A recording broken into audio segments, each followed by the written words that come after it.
तो सभी बच्चे यहाँ पर हेडिंग डाल सकते हैं previous year question of JEE Mains topic inverse trigonometric functions. तो बच्चों सभी के स्क्रीन पे एक क्वेश्चन सा है, इस क्वेश्चन को मैंने आपको हाईलाइट कर दिया है, ये क्वेश्चन आपकी स्क्रीन पे मैंने और बड़ा कर दिया है। तो बच्चों आपको इस क्वेश्चन का आंसर निकालना है। क्वेश्चन है find the value of tan, bracket में है π/3 प्लस cos इनवर्स माइनस √3/2। ये क्वेश्चन बच्चों हम लोग को करना है। इस क्वेश्चन को करने के लिए अपनी कॉपी पेन उठाइए, करना स्टार्ट करिए। इस क्वेश्चन के 4 जवाब हैं, 4 में से एक सही होगा। तो बच्चों क्वेश्चन ये बेहद आसान है, ये अपने अपने तरीके से सभी बच्चे कर सकते हैं, उसमें मेरी आपको कोई ज्यादा नीड नहीं पड़ेगी। तो अगर आप करना स्टार्ट कर चुके हैं तो मैं आपको हिंट भी देता हूँ। सबसे पहले जो बच्चे क्लास ज्वाइन कर चुके हैं वो अपने मन में ये सोचें कि अगर cos इनवर्स x होता है तो cos इनवर्स x की डोमेन क्या होती है। तो cos इनवर्स x की डोमेन होती है बच्चों -1 से 1 क्लोज ब्रैकेट।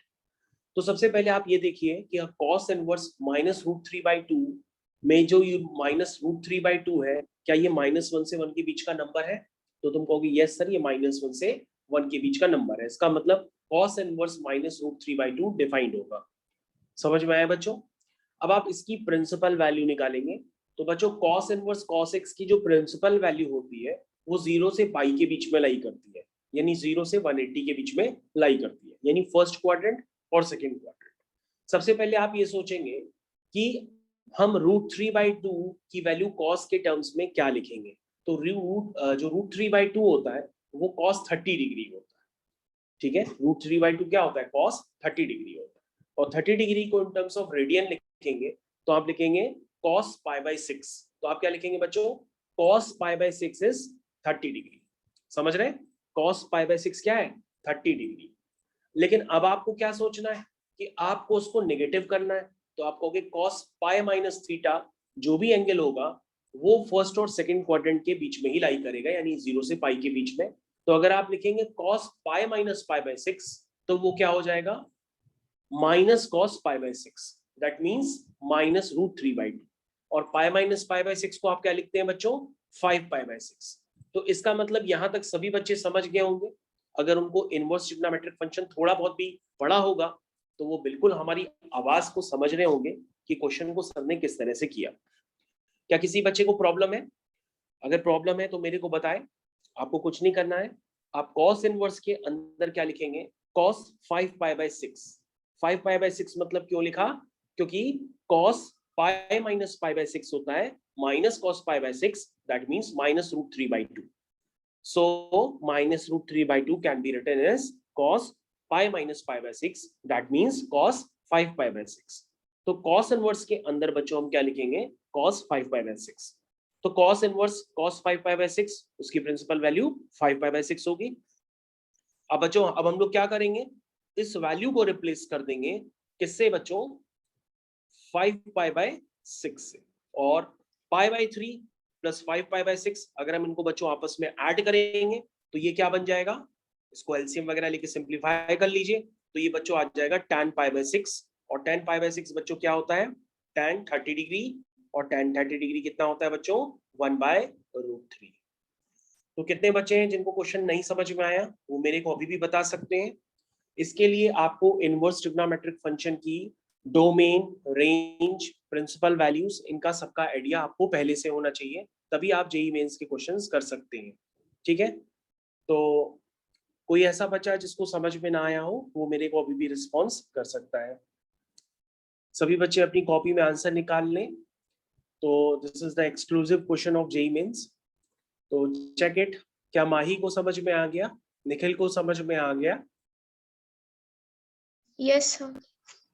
ओके, तो क्या मैं ये मान के चल सकता हूँ कि इस क्वेश्चन का आंसर सभी बच्चों का आ गया है 1/√3? अगर आ गया है तो मैं आगे कंटिन्यू करूं,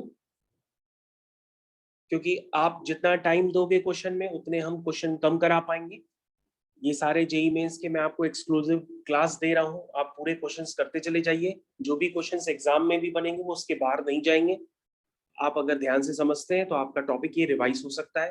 क्वेश्चंस काफी सारे हैं मेरे पास कलेक्शन में, सारे ये रिसेंट जो क्वेश्चंस आ चुके हैं ये उन्हीं में से ही है। अभी भी कोई बच्चा है तो मेरे को बता सकता है, जिसको सॉल्यूशन ना समझ में आया हो मैं उसको सॉल्यूशन फिर से बता सकता हूँ। ऐसा कोई बच्चा, कोई एक सिंगल बच्चा भी जिसको ना आया हो? No sir. ओके, तो ठीक है बच्चों, हम लोग आगे कंटिन्यू करते हैं। आपके सामने अगला क्वेश्चन, बच्चों आपके सामने अगला क्वेश्चन आ गया है। Exclusive for JEE Mains, not for boards. fx is equal to square root of pi by 4 minus sin inverse x। बच्चों आपको इसकी डोमेन निकालनी है। तो जब बच्चों इसकी डोमेन निकालते हैं तो ज्यादातर बच्चे इसकी डोमेन गलत निकालते हैं। पहले आप सोचिए इसकी डोमेन क्या होगी, आप अपनी कॉपी में निकालने की कोशिश करिए, और ये क्वेश्चन एग्जाम में आ चुका है। स्टार्ट करिए बच्चों इस क्वेश्चन को करना। आपको इस फंक्शन की डोमेन निकालनी। तो डोमेन का बच्चों बेसिक कंसेप्ट क्या होता है कि अगर स्क्वायर रूट के अंदर कोई भी नंबर है तो आप उसको डिफाइन कैसे करते हैं कि वो हमेशा 0 या 0 से बड़ा होगा, मतलब ग्रेटर और इक्वल टू 0 होगा। तो बच्चों जैसे ही आप उसको ग्रेटर और इक्वल टू 0 करोगे तो ये आ जाएगा पाई by 4 minus sign inverse x greater और इक्वल टू 0, और माइनस मल्टीप्लाई करते ही इनइक्वालिटी का साइन रिवर्स हो जाएगा, या जैसे आप लिखना चाहें आप लिख सकते हैं। आपके पास फाइनल बन जाएगा sine inverse x less than equal to pi by 4। क्या यहां तक सभी बच्चों ने लिखा है? यहां तक अगर सभी बच्चों ने लिखा होगा तो इसके आगे का स्टेप देखिए जो आप गलत करते हैं। साइन इनवर्स, ध्यान से देखिए, sine inverse x less than equal to pi by 4 को जो बच्चे होते हैं वो अगले स्टेप पे पता है क्या लिखते हैं इसको, वो उसको अगले स्टेप में लिखते हैं x less than equal to pi by sine pi by 4। ज्यादातर बच्चे इसको अगले स्टेप में लिखते हैं x less than equal to pi by 4, यानी x less than equal to 1 by root 2। Sine pi by 4 कितना होता है? 1 बाय रूट 2। वो कहते हैं सर एक्स जो है 1 बाय रूट 2 से छोटा है। इतनी हिंट मिल गई। अब 1 बाय रूट 2 से छोटे में देखो कितने आंसर है। तुम कहोगे सर ए आंसर भी है, बी आंसर भी है, सी आंसर भी है, डी तो आ ही नहीं रहा है। तो sir A B C answers में से चुनाव करना होगा कौन सा आंसर। अब कौन सा आंसर है ये तो भैया अगर आप सोचें तो आप क्वेश्चन को गलत तरीके से अटेम्प्ट कर रहे हैं। क्यों? क्या 1 बाय रूट 2 से कम क्या माइनस इंफिनिटी से 1 बाय रूट 2 तक होगा क्या? भाई माइनस इंफिनिटी से अगर 1 बाय रूट 2 तक लोगे तो क्या साइन इनवर्स एक्स की उसमें एक्स जो होगी क्या वो डोमेन डिफाइंड होगी? क्या वो उसकी डोमेन -1 से 1 है? अगर तुम लिखते हो x less than equal to sine pi by 4, उससे जो x 1 बाय रूट 2 से छोटा आ रहा है और आप आंसर तुरंत डाल दे रहे हो माइनस इंफिनिटी से 1 बाय रूट 2, तो क्या वो आपका सही आंसर है? क्योंकि आप तो डोमेन निकाल रहे हो, डोमेन का मतलब होता है x। तो x जो है वो आपका डिफाइंड है ना, वो x क्या है? साइन इनवर्स x का x है, तो वो कहां से कहां तक होना चाहिए? -1 से 1। लेकिन आप तो आंसर कुछ और बता रहे हो। तो ज्यादातर बच्चे इसमें ए पार्ट को टिक करते हैं, वो डोमेन का मतलब ही अभी तक नहीं समझते। तो इस बात को सही करते हुए फिर आपका ध्यान जाएगा कि सर आंसर बी पार्ट या सी पार्ट में से हो सकता है, क्योंकि बी पार्ट और सी पार्ट में जो भी वैल्यूज है वो -1 से 1 के बीच में है। अब ये आपको सोचना पड़ेगा कि आप कहां से कहां तक लो। तो कई बच्चे क्या करते हैं, सर 1 बाय रूट 2 से छोटा चाहिए और साइन इनवर्स एक्स की जो डोमेन होती है वो -1 से 1 होती है, तो हम क्या करते हैं सर -1 से 1 का लेस देन 1 बाय रूट 2 से, यानी माइनस इंफिनिटी से 1 बाय रूट 2 तक जो होता है उस दोनों का इंटरसेक्शन ले लेते हैं। क्योंकि सर आप ही ने बताया कि एक्स तो डिफाइंड है -1 से 1, तो अगर हम -1 से 1 के इंटरवल का x less than equal to 1 by root 2 से इंटरसेक्शन ले लें तो आपका आंसर क्या आएगा? सी पार्ट आएगा। क्या आएगा? सी पार्ट आएगा। तो जो बच्चे इस तरह से सोचते हैं उनका आंसर आ जाएगा। लेकिन अगर आप इसको एग्जैक्टली और दूसरे नजरिए से देखें तो आपको दूसरा वे भी यहां देखने को मिल सकता है। क्या दिखेगा? भाई मैंने आंसर तो आपको बता दी, लेकिन दूसरा वे भी आपको क्या दिखेगा? दूसरा वे आपको ये दिखेगा बच्चों कि ये जो साइन इनवर्स एक्स है ये less than equal to pi by 4 लिखा हुआ है। यानी आप ऐसे समझ लो ये लिखा है f x less than equal to g x. तो बच्चों आपको सिखाया गया है कि कभी भी f x less than equal to g x कभी भी इस तरह के नोटेशंस हैं तो आप क्या करेंगे, y is equal to f x का, y is equal to g x का, ये दोनों ग्राफ क्या करेंगे? एक ही एक्सिस पे बनाएंगे। ये दोनों ग्राफ क्या करेंगे? एक ही एक्सिस पे बनाएंगे। तो बच्चों देखो मैंने आपकी स्क्रीन पे y is equal to sine inverse x और y is equal to pi by 4 का ग्राफ एक ही एक्सिस पे बनाया है। अब क्या लिखा है बच्चों? fx less than equal to gx, तो सभी बच्चे जानते हैं कभी भी fx less than equal to gx लिखा हो तो ग्राफ के नीचे का पोर्शन लेते हैं, और fx ग्रेटर और इक्वल टू gx लिखा हो तो ग्राफ के ऊपर का पोर्शन लेते हैं। तो बच्चों आपके सामने ये ग्राफ है, तो आप अगर लिखोगे fx less than equal to gx यानी कि ग्राफ के नीचे का पोर्शन लोगे, तो नीचे का पोर्शन कहां से, तो पहले तो देख लो दोनों बराबर वैल्यूज कहां ले रहे हैं। तुम कहोगे सर 1/√2 पर दोनों की वैल्यूज बराबर है, क्योंकि ये दोनों बराबर कब है, जब साइन इनवर्स x π/4 के बराबर हो जाएगा। तो बराबर कहाँ है, जब x बराबर 1/√2 है। तो अगर आप ध्यान से देखें तो आपके सामने ये जो ग्राफ बना है जिसमें y इज इक्वल टू π/4 है, y is equal to sine inverse x है, अगर आप दोनों के ग्राफ का नीचे का पोर्शन लेंगे तो नीचे का पोर्शन क्या आपको ये ब्लैक वाला नजर नहीं आ रहा है जो किया गया है, तुम कहोगे यस यही नीचे का पोर्शन है। अब नीचे का पोर्शन ऐसा थोड़ी नहीं कि इंफिनिटी तक बना है, वो तो आपको डोमेन में क्लियर आ ही रहा है कि वो कहां तक बना है, जब x -1 तक है, तो -1 से 1/√2 तक क्या हो जाएगी, इसकी डोमेन हो जाएगी। तो आप इसको दो नजरियों से सोच सकते हैं। बोलो भाई क्वेश्चन समझ में आया? कोई ऐसा बच्चा जिसको बिल्कुल ना समझ में आया हो, मैं इसको दोबारा बताने के लिए अभी भी रेडी हूं। बच्चों एक बार देख लो, क्या सभी बच्चों को ये जेईई मेंस वाला क्वेश्चन समझ में आया? इस क्वेश्चन की डोमेन निकालनी थी, इसका आंसर सी पार्ट है। ओके, तो निखिल, आर्यन, हिमांशु, ख्याति, कृष्णा, माही, निखिल, सारांश, जो भी बच्चे क्लास में मौजूद हैं पहले वो चेक कर लें क्या वो क्वेश्चन समझ में आया। अगर समझ में आया तो हम अगले क्वेश्चन की तरफ मूव कर जाए। सर आ गया। आ गया? ठीक है, ओके। तो बच्चों अगर इस तरह के क्वेश्चंस आप कर सकते हैं तो फिर आप बहुत अच्छी बात है। आपके सामने नेक्स्ट क्वेश्चन फिर से निकल करके आ गया। तो बच्चों आपके सामने दूसरा क्वेश्चन है, दूसरा क्वेश्चन मैं बड़ा कर दे रहा हूं। आपको निकालने the number of solution of the equation आपके पास गिवन है tan inverse square root of x plus 1 plus sine inverse square root of x square plus x plus 1 is equal to π/2, ऐसा कुछ दिया गया। अब बच्चों जो आप लोग करते हैं, ज्यादातर बच्चे क्या करते हैं, इसके नंबर ऑफ सॉल्यूशंस पूछे गए हैं कितने होंगे, लेकिन बच्चों क्या करते हो आप लोग, इनकी सॉल्यूशंस की वैल्यूज निकालने की कोशिश करते हैं। यहाँ पे सॉल्यूशन की वैल्यूज नहीं पूछी जा रही है बच्चों, यहाँ पे नंबर ऑफ सॉल्यूशंस पूछे जा रहे हैं। तो बच्चों वैल्यूज में आप इतना इंटरेस्ट दिखाते हो कि इसको करने के लिए आप क्या करते हो, π/2 माइनस साइन इनवर्स वाला टर्म या तो उधर कर दोगे या π/2 माइनस tan इनवर्स वाला टर्म्स उधर कर दोगे, और उधर करने के बाद आप पूरी उसमें जान लगाओगे कि किसी भी तरह से x की वैल्यू निकल आए। जब आप ऐसा करोगे तो आपका टाइम बहुत वेस्ट हो जाएगा, इसलिए आप ऐसा मत करो।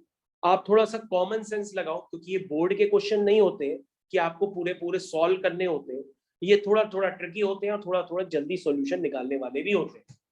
तो आप कैसे करोगे बच्चों, आप सोचोगे सर कि tan inverse x plus sine inverse x ये एग्जिस्ट ही तब करेगा जब दोनों की डोमेन क्या हो, सेम हो। क्योंकि दो फंक्शंस अगर ऐड हो रहे हैं या दो फंक्शंस अगर सब्ट्रैक्ट हो रहे हैं तो वो तभी हो सकते हैं बच्चों जब उनकी डोमेन क्या हो, सेम होनी चाहिए। तो बच्चों अगर आप ध्यान से देखें कि tan इनवर्स के x, tan इनवर्स के अंदर एक बड़ा सा नंबर लिखा हुआ है, ध्यान देते हो, और साइन इनवर्स के अंदर भी एक बड़ा सा नंबर लिखा हुआ है, ध्यान दिया। तो जब tan इनवर्स के अंदर एक बड़ा सा नंबर है तो वो क्या हो सकता है, कहोगे सर उसकी जो डोमेन होगी वो सारे रियल नंबर्स होगी, क्योंकि सर tan इनवर्स x की डोमेन आपने रटवाई है, सारे रियल नंबर्स होती है। लेकिन जो साइन इनवर्स x के अंदर नंबर है उसकी डोमेन क्या होगी, कहोगे सर उसकी डोमेन -1 से 1 होगी। तो हमने कहा अब ये बताओ अगर tan इनवर्स x या tan inverse something plus sine inverse something अगर ऐड हो रहे हैं तो उनकी कॉमन डोमेन क्या होगी, तो तुम कहोगे सर सारे रियल नंबर्स का -1 से 1 के बीच में हम इंटरसेक्शन लेंगे तो सर रिजल्ट आएगा -1 से 1। तो इसका मतलब बच्चों ये वैल्यू भी -1 से 1 होगी और ये वैल्यू भी -1 से 1 भी होगी, तभी ये सम क्या है, π/2 है। बोलो समझ में आता है यहाँ तक? बोलो भाई। तुम कहोगे सर यस बिल्कुल ये बात समझ में आती है कि ये वैल्यू -1 से 1 होगी। अब सर ये क्या होगा, ये तो tan इनवर्स के अंदर स्क्वायर रूट में कोई अन्य नंबर लिखा हुआ है, अगर नंबर लिखा हुआ है तो वो क्या होगा, वो ऑलवेज पॉजिटिव होगा। बोलो भाई ये क्या होगा नंबर, वो ऑलवेज पॉजिटिव होगा। ये बात समझ में आती है भाई? डोमेन है तो डोमेन में तो वो ऑलवेज पॉजिटिव होगा। अब तुम कहोगे सर ऑलवेज पॉजिटिव होगा तो आगे sir plus sine inverse x square plus x plus 1, तो हमने कहा अगर ये पॉजिटिव है एक्स स्क्वायर प्लस एक्स तो इसको भी पॉजिटिव होना पड़ेगा, क्योंकि मैंने बताया भाई कि डोमेन में तो कॉमन चीजें होती हैं। तो तुम कहोगे sir overall x square plus x तो पॉजिटिव होगा। ये तो बात हम समझ गए हैं, ठीक है? क्यों भाई? ये बात तो हम समझ गए हैं। अब सर अगर हम इसको क्या करेंगे, जीरो से बड़ा नंबर ले लेंगे तो आपकी डोमेन क्या होगी, एक्सीड कर जाएगी 1 से। अगर हम इसको जीरो से बड़ा नंबर ले लेंगे, जैसे जीरो से बड़ा नंबर मान लो आपने 1 ले लिया, इसको एक्स स्क्वायर प्लस एक्स को, या 2 ले लिया, 3 ले लिया, या 0.5 ले लिया, जो भी ले लिया, अगर आपने इस वैल्यू को जीरो से बड़ा ले लिया तो साइन इनवर्स के अंदर ये +1 होकर के इसकी डोमेन क्या हो जाएगी, -1 से 1 ना रह करके एक्सीड कर जाएगी। आप चाहते हो एक्सीड ना करे, तो एक्सीड ना करे तो ये वैल्यू किसके बराबर होनी चाहिए, ये वैल्यू सिर्फ 0 के बराबर होनी चाहिए। तो बच्चों ये वैल्यू सारे जैसे ही आप 0 के बराबर करोगे तो आपके पास यहाँ से x की 2 वैल्यूज निकल के आएंगी। इसका मतलब इसके 2 सॉल्यूशंस होंगे, x = 0 और x = -1। बोलो भाई ये बात समझ में आई सभी बच्चों को कि इस इक्वेशन के 2 सॉल्यूशन होंगे, 0 और -1। Okay, this is the class for JEE for boards. आज आप लोग की डिमांड पे आज बोर्ड्स का काम नहीं कर रहे हैं, आप लोग को जेई मेंस के जो प्रीवियस ईयर्स के क्वेश्चन है वो मैं आपको आज डिस्कस करा रहा हूँ ऑन डिमांड, क्योंकि आप लोग ने काफी बार मैसेज किया था कि सर थोड़ा जेई मेंस के करा दीजिए, तो आज मैं आपको करा के दे रहा हूँ। तो आपको हमारे साथ बने रहना पड़ेगा तभी आप समझ पाएंगे। तो कितने बच्चे हैं जिनको ये क्वेश्चन समझ में नहीं आया वो अभी भी मेरे को बता सकते हैं, मैं दोबारा फिर से बता दूंगा। क्या ये क्वेश्चन डिफिकल्ट लगा कि समझ में आ गया? समझ गए, ओके। तो बच्चों इस तरह के क्वेश्चंस को सॉल्व नहीं किया जाता है, इसी तरह से किया जाता है जैसे मैंने आपको सिखाया। तो next question on your screen बच्चों, दूसरा क्वेश्चन आपकी स्क्रीन पे आ गया। दूसरा क्वेश्चन है fx is equal to square root of log pi/4 tan inverse x -1 -1। क्या करना है बच्चों, इसे आपकी डोमेन चाहिए। अगर आप चाहें तो उस क्वेश्चन को खुद से भी कर सकते हैं, क्योंकि मैंने आपकी काफी हेल्प कर दी है। क्वेश्चन ये है, इस क्वेश्चन की आपको डोमेन चाहिए और डोमेन इसकी आ रही है 1 से 2। क्या चेक करके देखो आप सभी लोग कर पा रहे हो? डोमेन निकालनी है बच्चों उस क्वेश्चन की। तो अदीशा बेटा तुम करने की कोशिश करो, देखो हो पा रहा है तुमसे, क्या तुम इसकी डोमेन निकाल पाओगे?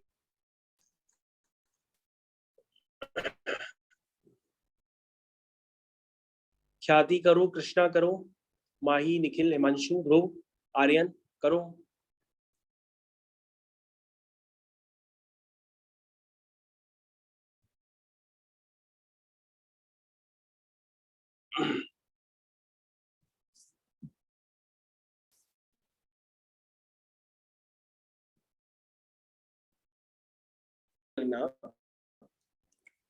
सभी बच्चे यहाँ पर ध्यान दें।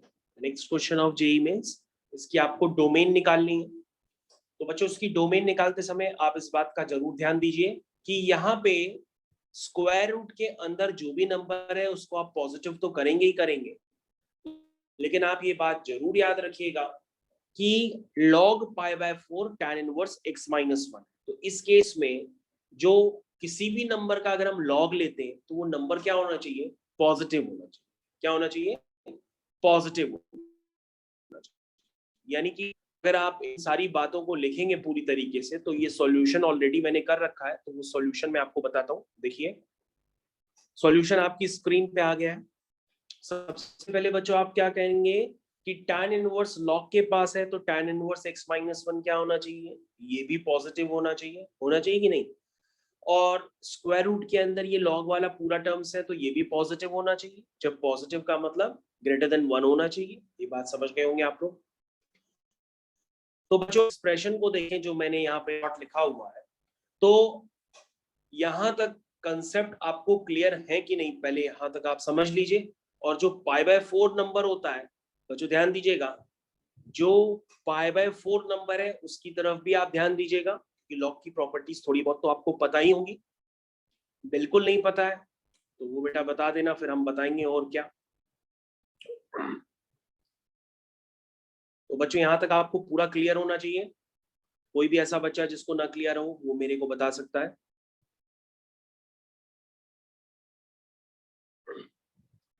और अगर नहीं क्लियर है तो बताइए, मैं सॉल्यूशन अब एक्सप्लेन कर रहा हूँ। सबसे पहले आप क्या लिखेंगे, log pi by 4 tan inverse x minus 1 greater then 0, तो वहां ग्रेटर देन इक्वल टू 1 आ जाएगा। ठीक है, तो ऐसे भी लिख सकते हैं। और अगर आप ध्यान से देखें तो पाई बाय 4 जो नंबर होता है वो 0 से 1 के बीच का नंबर होता है। तो 0 से 1 के बीच का जो नंबर होता है तो लॉग हटाते समय इनइक्वालिटी का साइन रिवर्स हो जाता है। ये सभी बच्चों को पता होना चाहिए। अगर लॉग का बेस 0 से 1 के बीच में लाई करता है तो इनइक्वालिटी हटाते समय लॉग की क्या करते हैं हम, लॉग को हटाते समय इनइक्वालिटी का साइन रिवर्स हो जाता है। ये बात सभी बच्चों को पता है। तो बच्चों ये क्या हो जाएगा, log pi by 4 tan inverse x minus 1। अगर आपको स्टेप्स बिल्कुल नहीं क्लियर है तो आप धीरे धीरे करिए। ये देखिए मैंने सारे स्टेप्स लिखे हैं। मैंने 1 को लिख दिया log pi by 4 pi by 4। ये बात अब तो क्लियर होनी चाहिए। अब इसको मैं सीधा क्या लिखूंगा, tan inverse x minus 1 less than equal to pi by 4। क्या ये बात क्लियर है? और tan इनवर्स क्या होगा, वो 0 से बड़ा होगा, क्योंकि मैंने पहले ही उसकी बता दी थी कि वो log के पास है। तो ओवरऑल आपके पास ये रिलेशन आ गया। इस रिलेशन से आप दोनों तरफ पूरी इक्वेशन में tan ले लीजिए, तो आपके पास x की वैल्यू आ जाएगी 1 से 2। आप क्वेश्चन खुद से भी करके देख चेक कर सकते हैं, आंसर 1 से 2 आएगा। ताकत खुद लगा लीजिए। मैंने लॉग की डोमेन भी नीचे डिफाइन कर रखी है इतनी है कि a उसका पॉजिटिव होता है, b पॉजिटिव होता है और b कभी 1 नहीं होना चाहिए। तो बच्चों अगर आपको स्टेप्स अभी भी क्लियर नहीं है तो मेरी तरफ ध्यान दीजिए, दोबारा मैं बता रहा हूँ। सबसे पहले ध्यान दीजिए कि लॉग के पास अगर कोई नंबर होता है, ध्यान दीजिए पूरी तरीके, लॉग के पास कोई नंबर होता है तो वो क्या होता है, पॉजिटिव होता है। क्या ये बात समझ में आती है? आती है? बोलो भाई। Log tan inverse x minus 1 greater than equal to 1, ये बात समझ में आती है क्योंकि स्क्वायर रूट के अंदर था, पॉजिटिव कर दिया।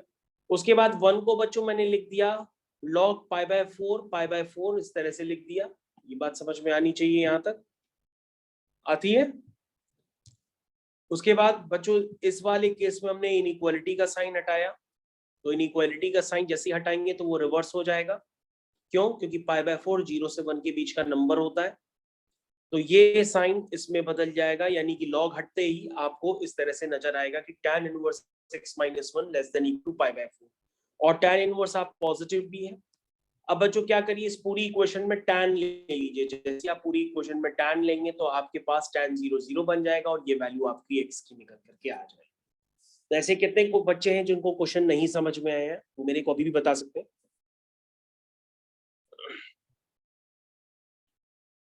कोई ऐसा बच्चा जिसको समझ में ना आया हो?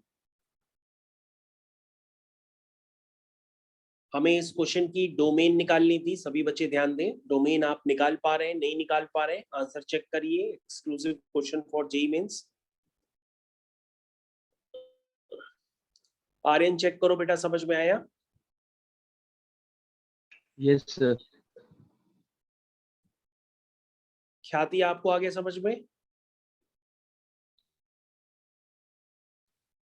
यस क्या हुआ, तुम लोग की आवाज आज डल है। सर आगे समझ में।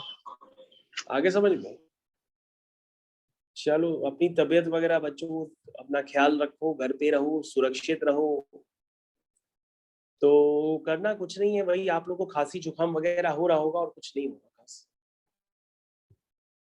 तो बच्चों हम लोग अगले क्वेश्चन की तरफ चलें।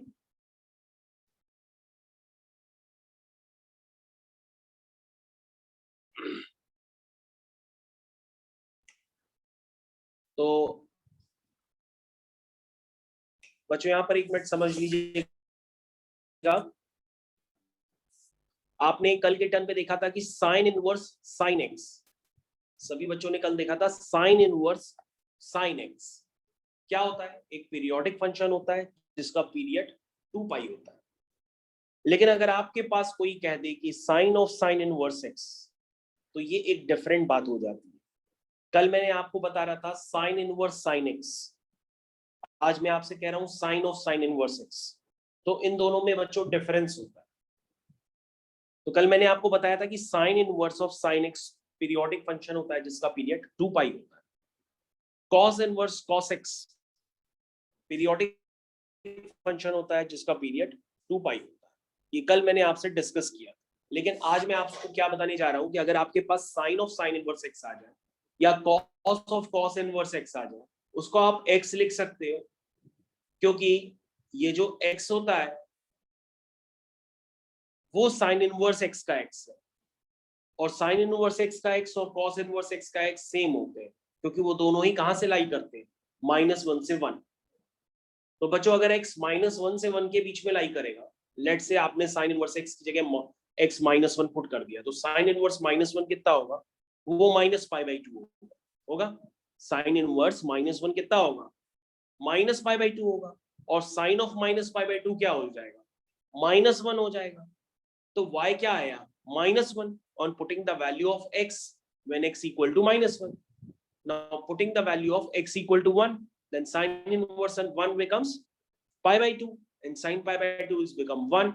तो इसका मतलब जब x -1 से 1 के बीच में लाई कर रहा है तो y की वैल्यू भी -1 से 1 के बीच में आ रही है।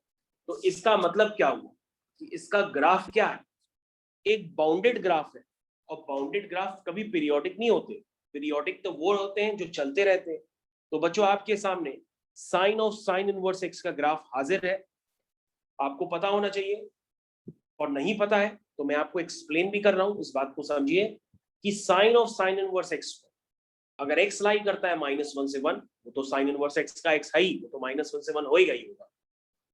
तो अगर हम x की लीस्ट और मैक्सिमम वैल्यू यानी -1 और 1 पुट करते हैं तो उससे हमारे पास साइन ऑफ -π/2 और साइन ऑफ π/2 आता है, यानी वो वैल्यू -1 और 1 ही आएगी। तो बच्चों ये बात आपको क्लियर होनी चाहिए कि sine of sine inverse x में धोखे में मत रहिएगा। Sine of sine inverse x कोई पीरियोडिक फंक्शन नहीं होता है, ये इस तरह से फंक्शन बनता है जैसा कि मैंने आपको बना करके दिखाया है।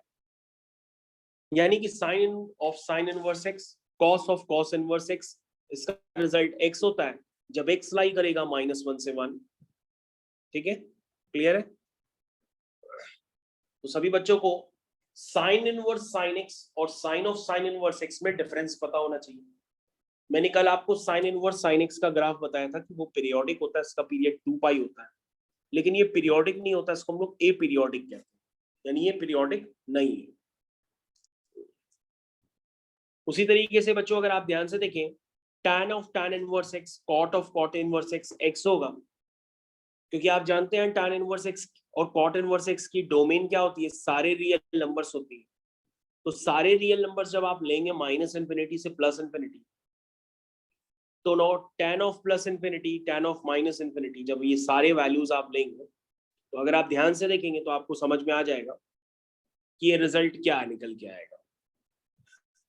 यानी जब x सारे रियल नंबर्स होंगे तो y भी क्या होंगे, सारे रियल नंबर्स होंगे, क्योंकि tan π/2 भी क्या होता है, इंफिनिटी, tan -π/2 -∞।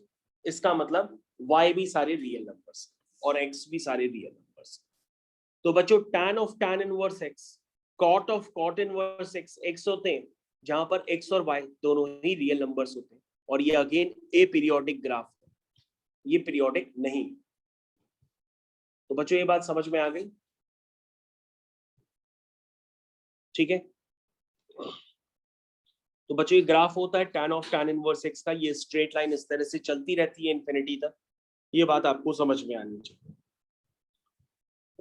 उसके बाद बच्चों यहाँ पर ध्यान से देखिए, cosec of cosec inverse x, sec of sec inverse x, ये x होता है जहां पर x क्या होगा, वो उसकी डोमेन होती है, और डोमेन क्या होती है cosec इनवर्स x और sec इनवर्स x की, वो होती है -∞ से -1 यूनियन 1 से इंफिनिटी, ये इनकी डोमेन होती है।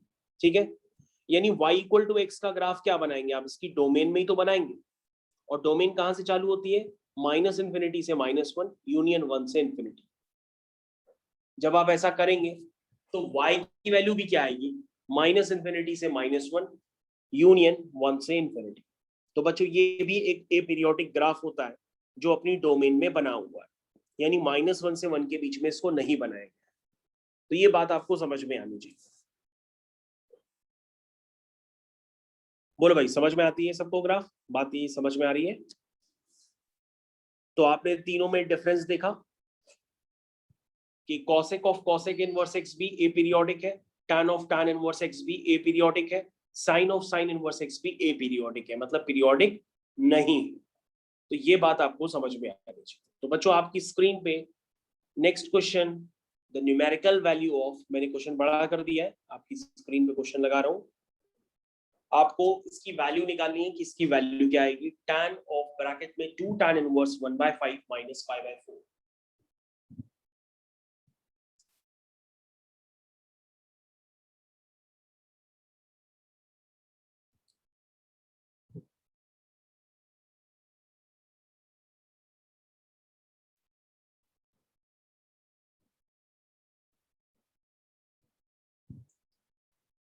तो सभी बच्चे इस क्वेश्चन को करने के लिए कोशिश करें, अपनी कॉपी में करें सभी बच्चे।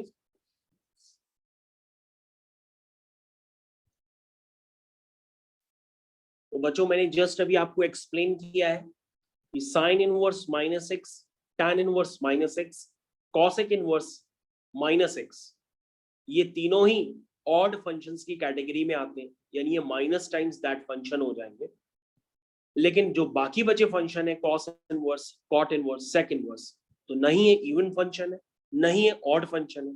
इनको अपनी डोमेन में लाई कराने के लिए हमें सब में से पाई माइनस करके लिखना पड़ेगा। तो बच्चों आई थिंक आप समझ गए होंगे कि मैं इतनी देर से क्यों चिल्ला रहा हूं, अब आपको बहुत अच्छी से समझ में आ गया होगा। उसके बाद बच्चों ये आइडेंटिटीज आपको पता है काफी अच्छे से कि sign inverse x, cos inverse x, अगर ये ऐड होकर के π/2 दे रहे हैं तो दैट मींस ये दोनों फंक्शंस की डोमेन क्या होनी चाहिए, सेम होनी चाहिए। यानी x जब -1 से 1 के बीच में लाई करेगा तभी sine inverse x plus cos inverse X π/2। लेकिन अगर आपसे कोई कह दे sine inverse 2 plus cos inverse 2, तो वो π/2 नहीं होगा। ये π/2 तभी हो सकता है जब x -1 से 1 से लाई करे। tan inverse x plus cot inverse x, ये भी π/2 होता है। cosec inverse x plus sec inverse x, ये भी अपनी डोमेन में π/2। इसको प्रूफ करना काफी आसान है। प्रूफ करने के लिए किसी भी एक आइडेंटिटी को लेट कर लो, साइन इनवर्स x को थीटा मान लो तो एक साइन थीटा हो जाएगा, और साइन थीटा को लिख दो cos 90 माइनस थीटा, और cos को लेफ्ट हैंड साइड में ले आओ तो बन जाएगा cos inverse x is equal to π/2 minus theta, और थीटा उठा के उसमें ऐड कर दो तो आ जाएगा cos inverse x plus sin inverse x is equal to π/2। Proving काफी आसान है, प्रूविंग आपसे पूछी नहीं जाती है, बस आपको ये पता होना चाहिए कि ये तीनों आइडेंटिटीज में जो डोमेन होती है वो कॉमन होती है।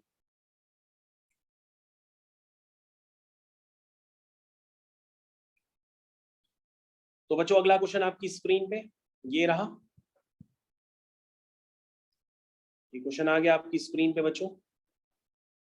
नेक्स्ट क्वेश्चन करना स्टार्ट करिए, थोड़ा सा मैं बड़ा कर देता हूं सही से, देखिए जरा, अब आपको ज्यादा समझ में आएगा।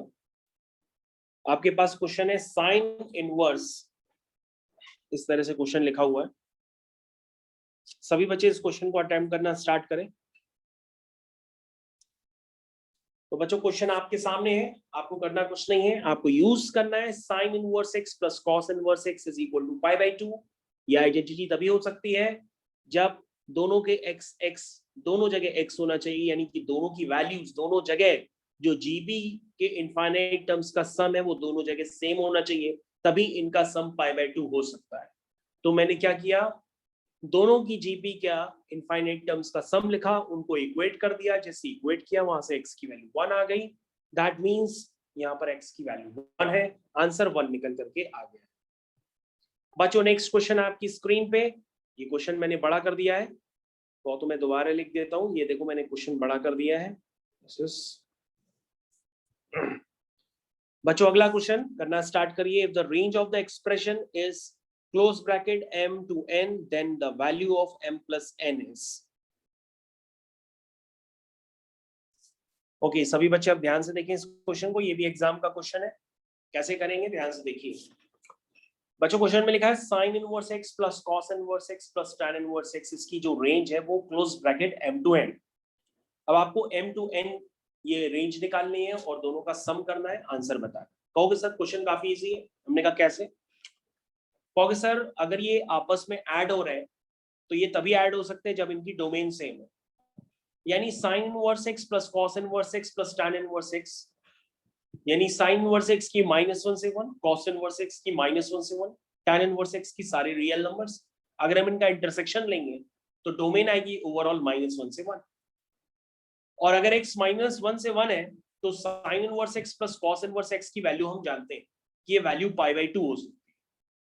तो बच्चों अगर आप ध्यान से देखें कि एक वैल्यू तो फिक्स हो गई है, कौन सी? Sine inverse x plus cos inverse x. तो ये वैल्यू बच्चों कितनी है? π/2। ये वैल्यू कितनी है? π/2। समझ में आता है? अब बच्चों आता है tan इनवर्स एक्स का लफड़ा। तुम कहोगे सर tan इनवर्स एक्स में x लाई करता है -1 से 1। ओके ध्रुव, अगर tan इनवर्स x में x लाई करता है -1 से 1 तो आप tan इनवर्स x की एक बार लोअर लिमिट और एक बार अपर लिमिट डाल करके x की एक बार लोअर लिमिट क्या है? -π/2। सॉरी, tan इनवर्स x में x लाई करता है -1 से 1, तो एक बार x को -1 और एक बार x को 1 डाल करके tan इनवर्स x की लोअर लिमिट और अपर लिमिट निकाल दो। तो tan इनवर्स x में जब x लाई करेगा -1 तो -1 पुट करोगे तो ये बन जाएगा tan इनवर्स, क्या होता है ये? -1 को कैसे लिखोगे?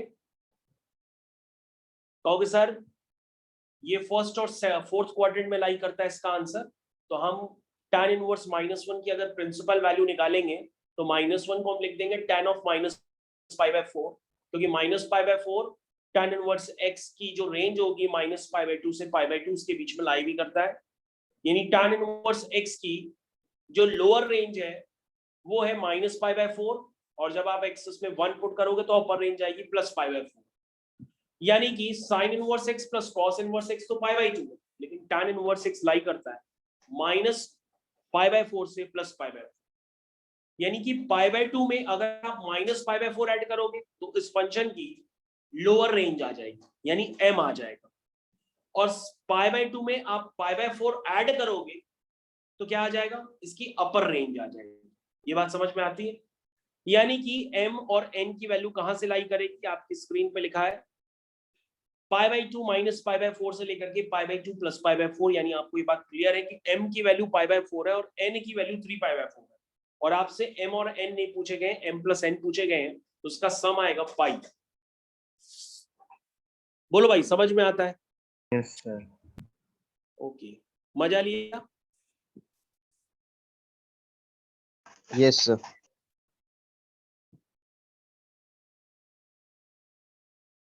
तो बच्चों मैंने काफी देर तक एक्सप्लेन किया, लेकिन अगर आपको फिर भी ना समझ में आया हो तो मेरे को बताओ भाई, मैं दोबारा बताऊंगा।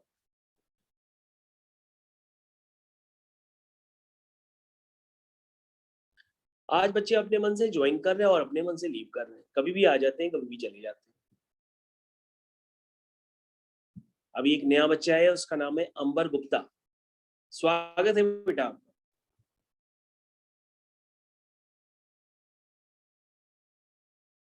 तो अंबर बेटा एक क्वेश्चन लगा लो, स्क्रीन पे लगा है आपके।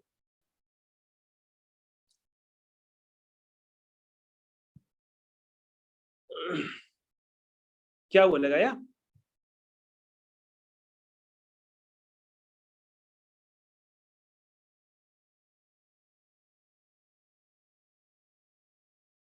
जयसवाल जी क्वेश्चन समझ में आ रहे हैं आपको? Yes sir. ओके,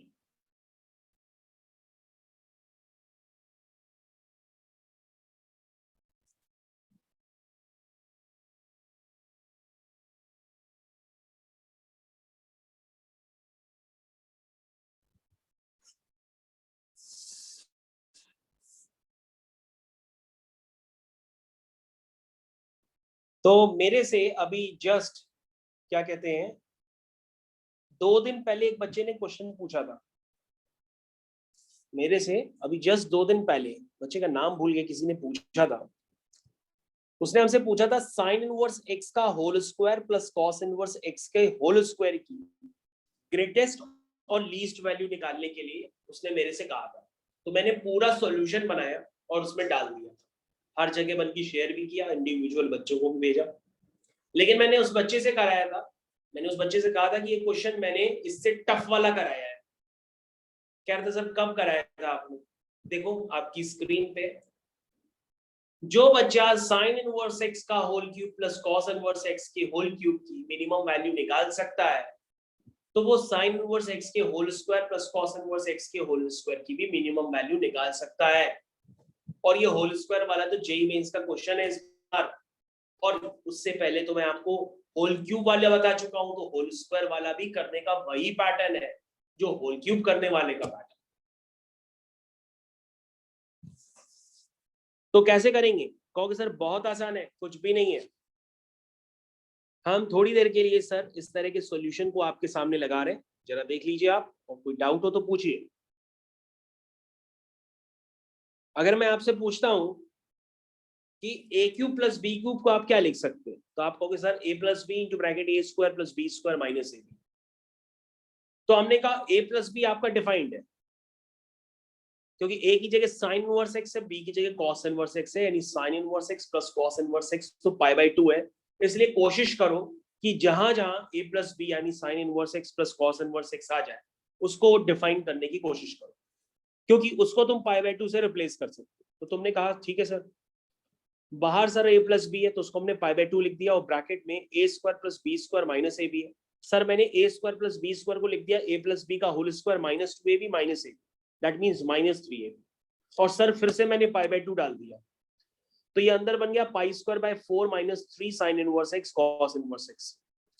अब आप बच्चों ध्यान से देखो तो आपका पूरा फंक्शन तैयार होकर के आ गया है। वो पूरा फंक्शन ये है, कुछ इस तरह से नजर आ रहा है। अब बच्चों क्या इस फंक्शन की आप मिनिमम और मैक्सिमम वैल्यू नहीं निकाल सकते? कहोगे सर ये एक फंक्शन है जो एक्स पे डिपेंड कर रहा है, हम ऐसा करते हैं इसमें मैक्सिमम मिनिमा या डबल डेरिवेटिव टेस्ट लगा करके इसकी मैक्सिमम मिनिमम वैल्यू निकाल लेते। और अगर वो भी नहीं आता डबल डेरिवेटिव टेस्ट, तो आपको आपके सर ने बताया होगा कि आप एक काम कर लो, कॉस इनवर्स एक्स को लिख दो pi by 2 minus sign inverse x, और साइन इनवर्स एक्स को टी मान लो। और अगर आपको उसको मिनिमाइज करना है तो आप टी की परफेक्ट स्क्वायर के टर्म्स में कन्वर्ट कर लो उस एक्सप्रेशन को। तो जब परफेक्ट स्क्वायर के टर्म्स में कन्वर्ट करोगे और इसको मिनिमाइज करोगे, तो मिनिमाइज करने के लिए परफेक्ट स्क्वायर की मिनिमम वैल्यू यूज करोगे, दैट इज इक्वल टू 0। तो जैसे ही आप t माइनस पाई बाय 4 का होल स्क्वायर 0 करोगे तो वहां से t की वैल्यू पाई बाय 4 आ जाएगी, यानी ये जो फंक्शन है ये अपनी मिनिमम वैल्यू लेता है t is equal to pi by 4। अब आप क्या करोगे, इस एक्सप्रेशन में t की जगह पाई बाय 4 डाल दोगे, आपका आंसर आ जाएगा। और यदि आप इस एक्सप्रेशन में डबल डेरिवेटिव टेस्ट लगाना चाहें, या नीचे वाले एक्सप्रेशन में लगा सकते हैं साइन इनवर्स एक्स को t मान करके। ये देखिए नीचे वाले स्टेप में, इस वाले स्टेप में आप डबल डेरिवेटिव टेस्ट भी लगाएंगे, इसको डिफरेंशिएट करेंगे। डबल डेरिवेटिव टेस्ट का मतलब होता है इसको डिफरेंशिएट करिए, डिफरेंशिएट करके 0 करिए। 0 जैसी करेंगे आपके पास t की वैल्यू आएगी, और t की वैल्यू आएगी पाई बाय 4। उठा करके आप क्या करोगे, डाल दोगे किसमें, इस फंक्शन में डाल दोगे, तो आपके पास उस फंक्शन की वैल्यू मिनिमम आएगी, क्योंकि t बराबर पाई बाय 4 पे ये फंक्शन मिनिमम वैल्यू लेगा। और चेक करना है मिनिमम ले भी रहा है कि नहीं ले रहा है, तो उसके लिए डबल डेरिवेटिव टेस्ट करोगे, यानी जो आपने पहली बार डिफरेंशिएट किया था उसको दोबारा डिफरेंशिएट करोगे, और दोबारा डिफरेंशिएट करके उसको देखना कि उसका double derivative at t equal to pi by 4 पे क्या आ रहा होगा, नेगेटिव आ रहा होगा या पॉजिटिव आ रहा होगा। पॉजिटिव आ रहा होगा तभी मिनिमम वैल्यू मिल रही है, अदरवाइज नहीं। तो कितने बच्चे हैं जिन्होंने ये क्वेश्चन किया? साइन इनवर्स एक्स का whole cube plus cos inverse x का होल क्यूब, आपको क्या करना है, इसकी मिनिमम वैल्यू निकालनी है। इसकी minimum value pi cube upon 32। मैंने करने का तरीका बताया, उसको यूज करिए, आनंद उठाइए जिंदगी का, क्वेश्चन करिए। क्या हुआ ध्रुव, ये वाला टफ लग रहा है?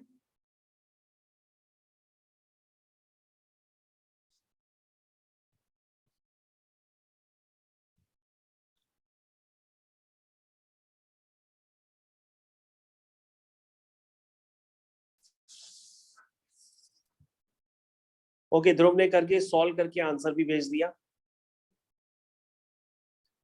आज ध्रुव की स्पीड बहुत अच्छी है, आज सारांश की स्पीड धीरे है भाई। ध्रुव की स्पीड तेज हो गई है, उसके सारे सॉल्यूशन पहले ही आ जाने। सारांश बेटा क्या हुआ तुमको आज? यस सर, कर रहे हैं। अच्छा कर रहे हो।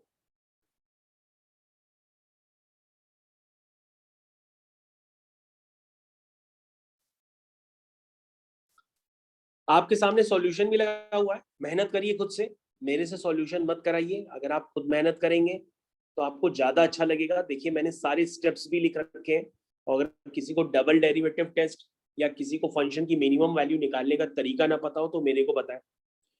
मैंने तो आपको बताया कि भैया डबल डेरिवेटिव टेस्ट भी नहीं जानते हो तो बोर्ड्स में भी अगर नहीं भी जानते हो तो भैया किसी भी की मिनिमम वैल्यू निकालने के लिए, जैसे टी स्क्वायर में क्वाड्रेटिक है तो क्वाड्रेटिक की एक्सप्रेशन को परफेक्ट स्क्वायर बना करके उसकी मिनिमम वैल्यू निकाल लेते हैं, और परफेक्ट स्क्वायर को 0 कर देते हैं तो उस फंक्शन की मिनिमम वैल्यू आ जाती है। तो इस तरह से करते हैं क्वेश्चन। और बच्चों ये बात ध्यान रखिएगा कि आपका जो साइन इनवर्स एक्स है वो आपने टी लेट किया है, यानी जो टी होगा वो कहां से कहां तक लाई करेगा, -π/2 से π/2 तक ही लाई करेगा। यानी अगर आप डबल डेरिवेटिव टेस्ट करें चाहे परफेक्ट स्क्वायर बनाए, जब आप परफेक्ट स्क्वायर की मिनिमम वैल्यू 0 करिए या फर्स्ट डेरिवेटिव को 0 करिए, जो भी टी की वैल्यू आएगी बच्चों वो आप वही लीजिएगा जो -π/2 से π/2 के बीच में लाई करे। क्यों? क्योंकि टी आपका साइन इनवर्स एक्स है। ठीक है, ऐसा ना हो क्या आप कह दो कि सर टी 2π आ रहा है और टी π/4 आ रहा है, दोनों पे चेक करते हैं। No, T is equal to 2π आ जाए तो उसको हटा दीजिएगा, वो एक्सेप्टेड नहीं होगा, क्योंकि टी कहां से कहां तक लाई करेगा, -π/2 से π/2। हालांकि यहाँ पर ऐसा कुछ क्वेश्चन में है नहीं, जो टी आ रहा है वो ऑटोमेटिक ही π/4 आ रहा है, यानी -π/2 से π/2 आ रहा है। क्यों माही, ऐसा ही है ना?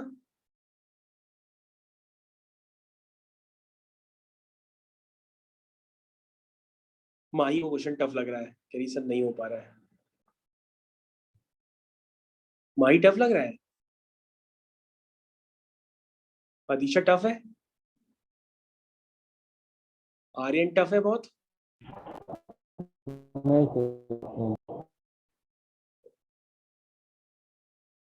तो बच्चों कर लो, इस क्वेश्चन को कंप्लीट कर लो, कॉपी में करो, ना है तो मेरे से पूछो।